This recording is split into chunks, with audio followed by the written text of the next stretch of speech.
Sino sa ngayon ang nakabubuhay pa ng patay?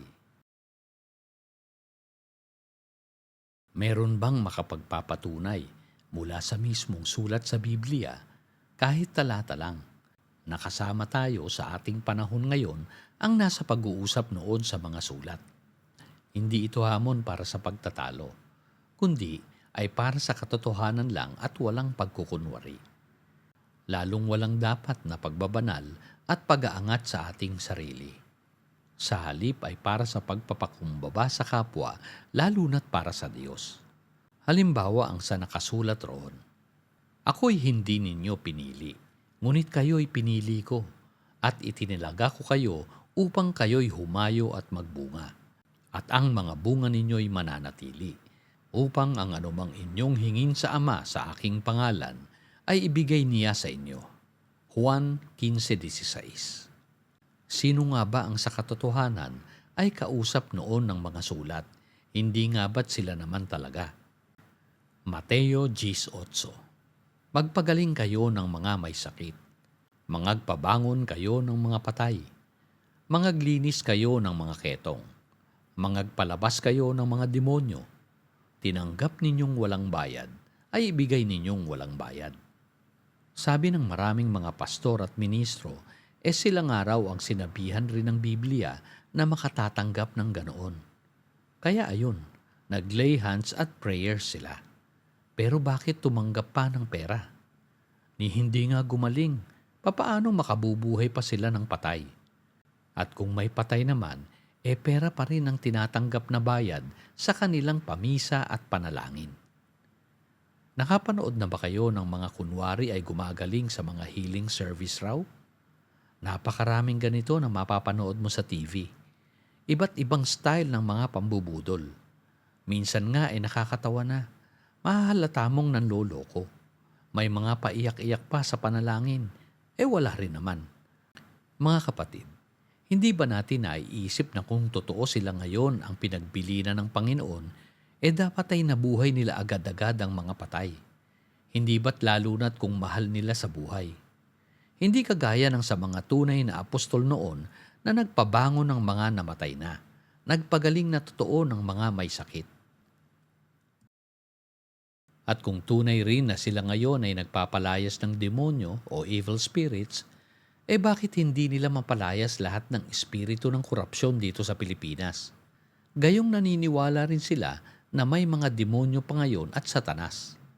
Naalala ba natin ang kwento kina Ananias at Safira? Na dahil sa kanilang pagnanakaw at pagkuha ng bahagi sa perang pinagbentahan ng lupa, nagsinungaling sila, kaya't nagsikamatay ng i-rebuke ni Peter. Hindi kasi tayo, hindi ang kahit kaninong panahon maliban sa mga kahuli-hulihang mga apostol ang tunay na mga kausap sa Biblia.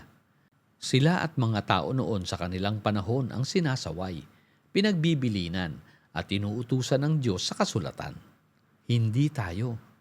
Kaya bakit at papaanong inaangkin natin ang mga sulat? Hindi nga para sa atin. Tayo ay mga nakikinig lang at nakikibalita sa mga kaganapan noon. Kaya napakalaking kamalian ang sabihin na para sa atin rin ang mga sulat, kaya hindi pa nangyayaring lahat. Ano ba naman tayo, kapatid? Hindi na ba tayo nahihiya o natatakot man lang sa Diyos para sabihin nating hindi pa natutupad lahat ng nasusulat dahil hindi pa nangyayari sa atin? Sa totoo lang, nangingilabot ako sa mga nangangaral na nagsasabing kinakailangan pang makilala at tanggapin si Jesus bilang Panginoon at tagapagligtas para lang magkamit ng kaligtasan ng kaluluwa, at kung hindi ay mapupunta raw sa impyerno. Ganoon na lang ba kung ituring nila ang kapangyarihan at kabutihan ng Diyos? Na kung hindi pa tatanggapin at kikilalanin bilang Diyos at Panginoon, hindi magiging Diyos na totoo sa kanila? Mga kapatid, ang Diyos ay ganap, mabuti at makapangyarihan. Siya ay mananatiling Diyos kailanman kahit hindi nakilala o nabalitaan man ng tao.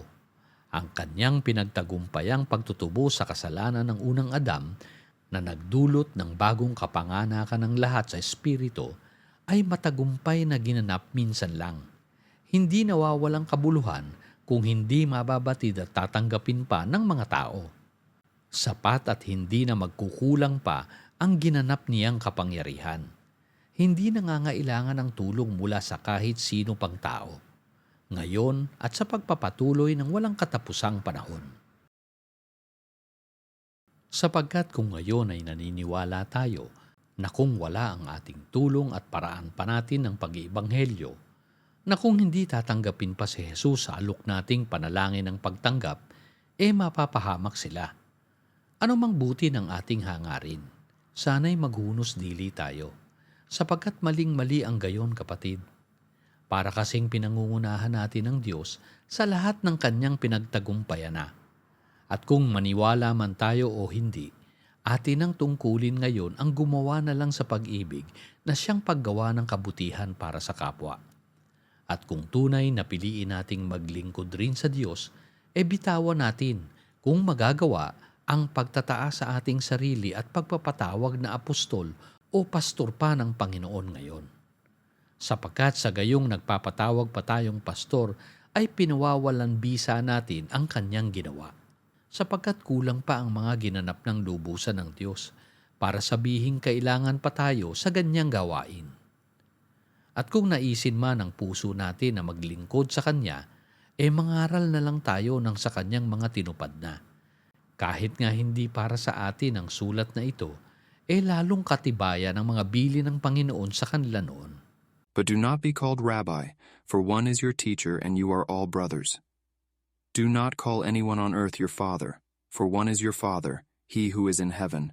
Do not be called leaders, for one is your leader, that is Christ.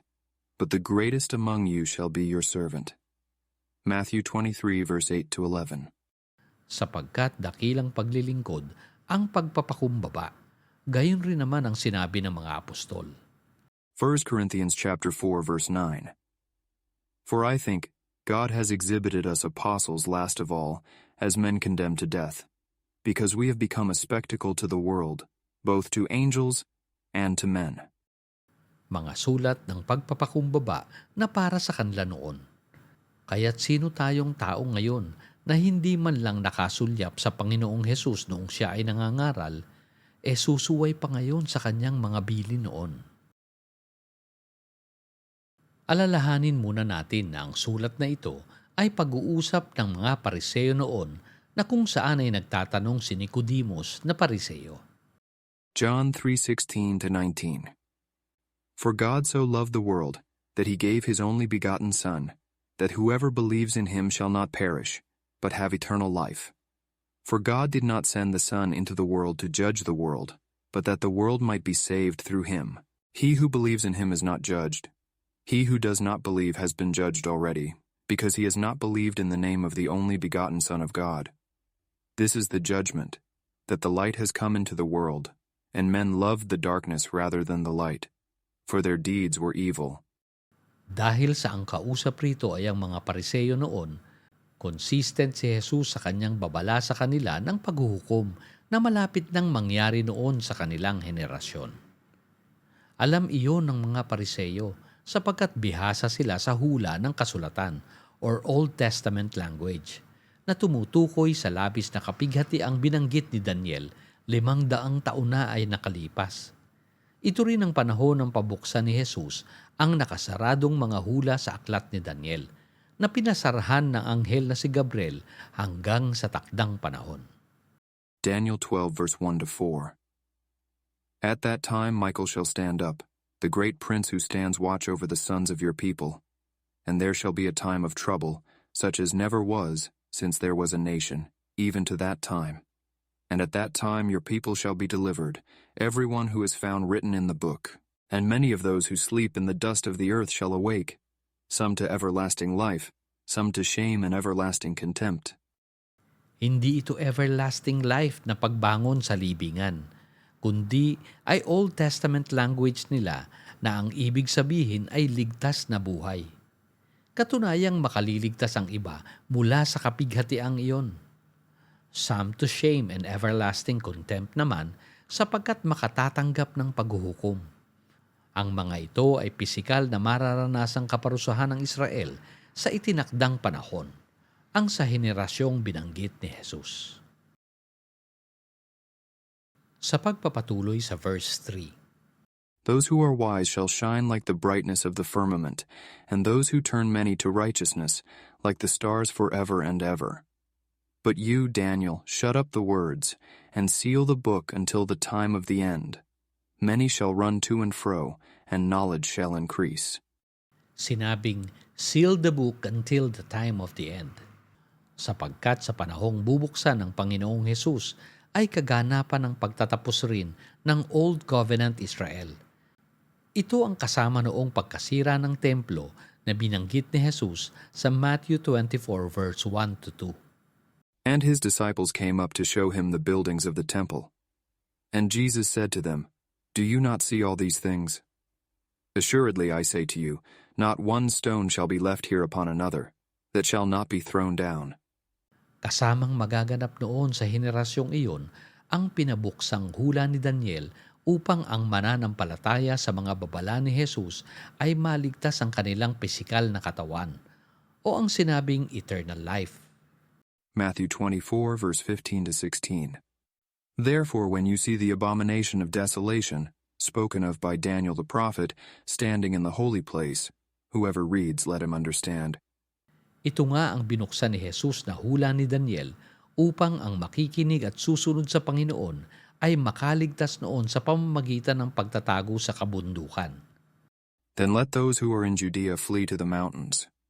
Ito nga rin ang sinabing kaligtasang binanggit ni Jesus sa John 3:16. That whoever believes in him shall not perish, but have eternal life. For God did not send the Son into the world to judge the world, World, sapagkat kasama nga ang mga hintil na nakapalibot sa Jerusalem, but that the world might be saved through him. na sa mga maniniwala sa Kanya ay maliligtas nga kasama ang mga hintil. He who believes in him is not judged. He who does not believe has been judged already.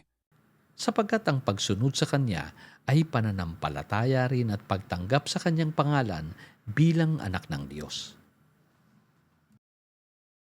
Kapatid, alam kong napakahirap na matanggap ang napakalalim ng doktrina na naitanim na sa atin sa matagal ng panahon ng Western religion.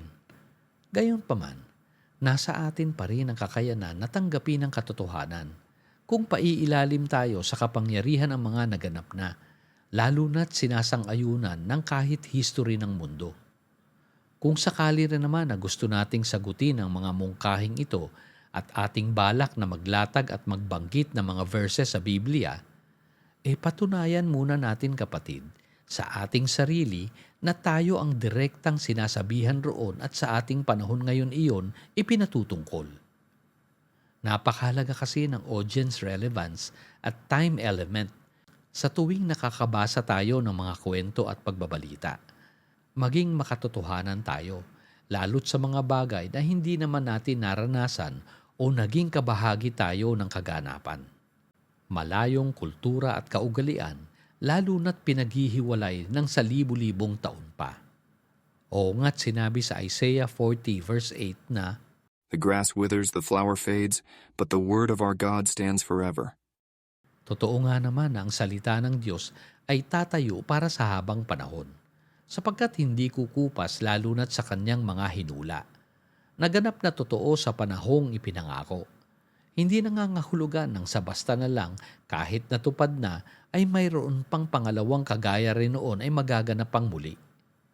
Katunayan ng sa mga naganap na ay tumatayo pa rin katotohanan bilang pangakong tinupad. Larawan ng kanyang kapangyarihan para sa walang hanggang panahon ay mananatiling gawa niya ng kabutihan at kadakilaan.